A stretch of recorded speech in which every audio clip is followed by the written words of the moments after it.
আল্লাহ আল্লাহকে জিজ্ঞাসা করা হয়েছে, আল্লাহ যদি বলে এ আমার বান্দা দুটোর কোনটা নিবি, জান্নাত নিবি না নামাজ নিবি? জান্নাত নিবি। আল্লাহ যদি বলে এ আমার বান্দা বলতো নামাজ নিবি না জান্নাত? জান্নাত বলে কথা। তো চোখ বন্ধ করে একবারে উত্তর দিয়েছে, আমি নামাজ নেবো। বলে কি বলছো, তুমি নামাজ নেবে জান্নাত ছেড়ে দিয়ে? বলে হ্যাঁ। জান্নাত বাদ দিয়ে তুমি নামাজ নেবে কেন? বলে জান্নাত পাওয়াটা আমার নিজের দিলকে খুশি করবার জন্য, আর নামাজ পড়াটা আমার আল্লাহকে খুশি করবার জন্য। আমার আল্লাহ খুশি হবে, তো আমার নামাজ আল্লাহকে খুশি করবার জন্য। আবার আল্লাহ যদি আবার আমালে ইবাদতে খুশি হয় না, তো এরকম লক্ষ কোটি জান্নাত আমার পায়ের নিচে আল্লাহ ফেলে দেবে। একটা দুইটা পাঁচটা 10 টাকা উত্তরে দিয়েছে। আমার ওই জান্নাতের দরকার নেই, আমার আল্লাহর দরকার। নামাজ আমার আল্লাহকে খুশি করবার জন্য আল্লাহ দিয়েছে। আমি যখন নবীজি কি বলেছিল, তুমি যখন সেজদায় যাও, চাই পুরুষ হও আর মেয়ে ছেলে, তুমি যখন সেজদায় যাও তুমি জানো কি কোথায় সেজদা করছো? আল্লাহর রহমতের দু পায়ের মাঝখানে তুমি সেজদা করছো। আল্লাহর রহমতের দু পায়ের মাঝখানে তুমি সেজদা করছো। তো এই নামাজের মূল্যবোধ, তোমার আল্লাহ তোমার এত কাছে কখনো আসেন না যত কাছে তোমার নামাজের সময় তোমার সেজদার আল্লাহ কাছে চলে আসে। ফের আল্লাহ এবারে আওয়াজ লাগান, ইয়াস্তাইনু, এ আমার বান্দা, এ আমার বান্দি, কি তোর চাবার আছে বল? দুনিয়ায় কি চাস, আখিরাতে কি চাস? নামাজ তুই পড়েছিস, আমার কাছে চা, আমি ওয়াদা করছি দেব। ইয়াস্তাইনু বিসসাবরে ওয়াস সালাম, যা কিছু তোর নেবার আছে নামাজের দ্বারা, নামাজ থেকে সালাম পড়ি আমার কাছে হাত তোল, যা চাইবি আমি আল্লাহ তোর চাহিদা পূরণ। ও মেয়ে ছেলে বলেছে, আল্লাহ নামাজ 2 রাকাত পড়েছি, ঘরে যে খাবার নেই, তো রান্নাঘরের জাতাটা আপনা আপনি ঘুরছিল আর ওর থেকে সমানে আটা বার হচ্ছে। আল্লাহ দেখিয়ে দিয়েছে 2 রাকাত নফল নামাজ পড়েছে, ফরজ না, 2 রাকাত নফল। 2 রাকাত নফল পরে বলছে, আল্লাহ আমার বাচ্চাটা তো মরে গেল, আমিও তো চোখে দেখি না, চলবো কি করে? লোক আমাকে গালিমন্দ করবে, কেমন হয়েছে? তো তুই তো কিয়ামতে বাচ্চাটাকে জিন্দা করবি, তো সেই দিন জিন্দা করলে আমার কোনো উপকার হবে না। তো তুই তো আল্লাহ করলে সেই কাদির, বড় জবরদস্ত কুদরত রাখনেওয়ালা, ফাইয়া খুনের মালিক। তুমি যদি কিছু করতে চাও, এরাদা করার সঙ্গে সঙ্গে হয়ে যায়। এ আল্লাহ আমার মরা বাচ্চাটাকে দাও না বাঁচিয়ে আল্লাহ। তো ওই সাহাবিয়া রাদিয়াল্লাহু আনহা খোদার কসম দোয়া শেষ হবার আগে তার মরা বাচ্চা উঠে বসে গেছে। এ ছিল নামাজ। ওলামায়ে কেরাম, আমাদের ওলামা হযরতের আল্লাহ জাযা খায়ের দিক, একদম এত সহজভাবে বুঝিয়েছেন হাদিসে পাকের দলিল দিয়ে। একজন পুরুষ অথবা মেয়ে ছেলে পেশাব অথবা পায়খানা করেছে, কোন রকম কুলুক নিয়েছে, পানি তালাশ করছে, পানি তালাশ করছে করছে করছে দেখে যে আর নামাজের 2-3 মিনিট টাইম বাকিয়েছে, নয়তো কাজা হয়ে যাবে। শরীয়ত কি বলছে বলেন না? শরীয়ত কি বলছে? ও পুরুষ, ও মেয়ে ছেলে, ঈমানওয়ালা ওয়ালি, মাটি থেকে একটা মাটির ঢেলা জমিন থেকে তুলে নাও, তায়াম্মুম করে নিয়ে ওই অবস্থায় নামাজে দাঁড়াও, আমি আল্লাহ কবুল করে নেব, কিন্তু খবরদার কাজা করিও না, কাজার শব্দ মুখে আনিও না। আজ তো ছেড়ে দিয়ে বসে গেছে। কাজা বলা হয় ওয়াক্তের নামাজকে ওয়াক্তে না পড়ে একটু দেরিতে পড়া।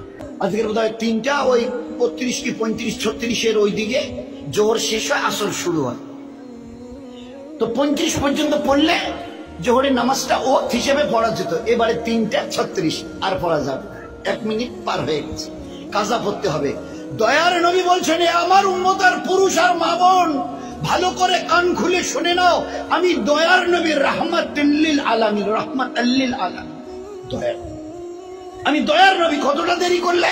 বলে 1 মিনিট। পড়েছে? বলে হ্যাঁ, কাজা আদায় করে দিয়েছি। পড়িনি? না, ওরকম নয়, পড়িনি, না না, কাজা আদায় করে দিয়েছি। তাহলে 1 মিনিট দেরি করার রেজাল্টটা বলবো। দয়ার নবী বলেন, বলে 1 মিনিট দেরি করে যে নামাজটা পড়ে দিলি না কাজা হিসাবে, মরণের পরে 2,88,00,000 বৎসর তোমাকে জাহান্নামের আগুনে জ্বলতে হবে। আচ্ছা, এই নবীর হাদিসটা শোনার পরে কারো হিম্মতে কুলবে জীবনে নামাজ কাজা করা? বলুন, কুলাবে?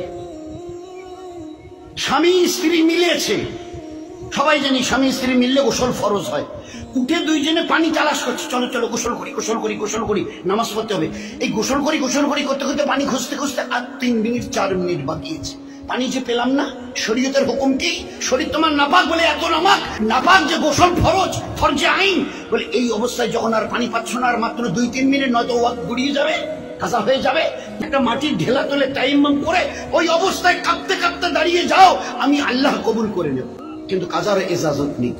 একটা মা তার বাচ্চা প্রসব করছে, একটা মা তার বাচ্চা প্রসব করছে, বাচ্চাটার কিছু অংশ বের হয়ে এসছে, এখনো রক্ত আসেনি।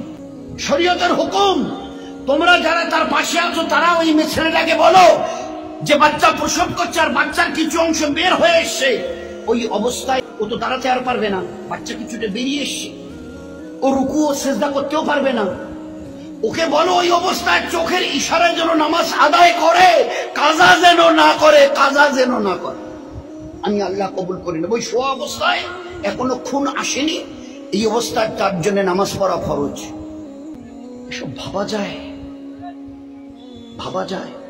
দুনিয়ার থেকে চলে যাচ্ছেন দয়ার নবী সাল্লাল্লাহু আলাইহি ওয়াসাল্লাম, আজরাইল রূহ মুবারকের উপরে হাত দিয়েছে। মা আয়েশা বলছেন ওই সময় দেখলাম আল্লাহর নবীর ঠোঁট নড়ছে, তো আমি কানটাকে নবীজির মুখের কাছে নিয়ে গেলাম, নিশ্চয়ই কিছু বিড়বিড় করছে যখন বোধহয় বলছে। আমি আমার কানটাকে নবীজির মুখের কাছে নিয়ে গেলাম, তো দুটো কথা বলেছে, তার মধ্যে একটা হলো এই সালাত সালাত সালাত। এ আমার উম্মত, আমি দুনিয়া থেকে চলে যাচ্ছি, তোমাদের জন্য রেখে যাচ্ছি, নামাজ ছাড়িও না, নামাজ ছাড়িও না, নামাজ ছাড়িও না। ইয়া রফিকুল আলা বলে দুনিয়া থেকে চলে জীবনের শেষ মুহূর্তে।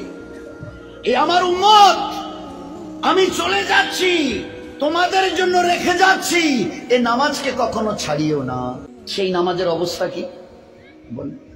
এই জন্য সবাই আমরা নিয়ত করি, আমাদের পুরো বাড়ির, পুরো টাড়ির, পুরো সমাজ আর জামাতের 10 বছরের উপরে পুরুষ এবং মা বোন যারা আছে 10-এর উপরে, আমরা যেন এক ওয়াক্তের নামাজ দোস্ত কাজা না করি।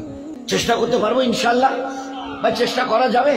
হ্যাঁ চেষ্টা করি, হাত তুলে দেখাই, সবাই চেষ্টা করবো ইনশাল্লাহ। ভাই চেষ্টা যদি করি, পাক্কা যদি অন্তরে নিয়ত থাকে, আমি কসম দিয়ে বলতে পারি এক ওয়াক্তের নামাজ জীবনে আল্লাহ কাজা করাবে না। আমাদের সঙ্গে বা আল্লাহর ব্যবহার আমাদের নিয়তের উপরে।